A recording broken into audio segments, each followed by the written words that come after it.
Hello everybody, hope you're doing well. When I got back into camping, there was one thing that I really wanted, and this is what's known as a Canadian military KFS. And I believe, I don't really know the history of these things that well, but I believe they started around World War II, these things started. And what KFS stands for is knife, fork, spoon. And I got back into camping, and there was one thing I really wanted badly. I thought it was the perfect kit, was one of these things. And if you notice, there's a notch here, and you slide it up, try to slide it up, and then this comes out like so, releasing the fork and the spoon from the knife. So you got the three of them here. And that's pretty much it. The knife is actually amazingly sharp.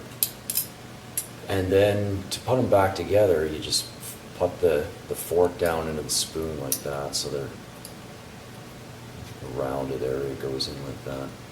And then you see the notches on the back of the spoon here go into the tabs here, so you slide it in. Let's see if I got that right, like that.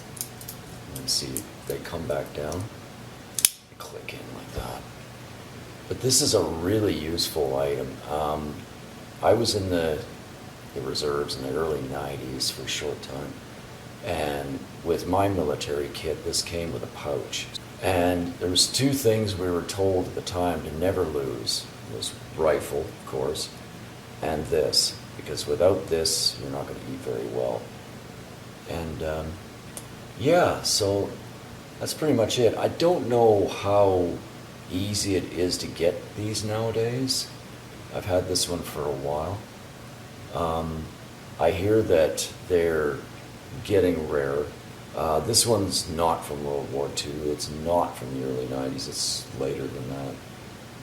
When we got back into camping, like I said, I wanted to, and that was a few years back now. So.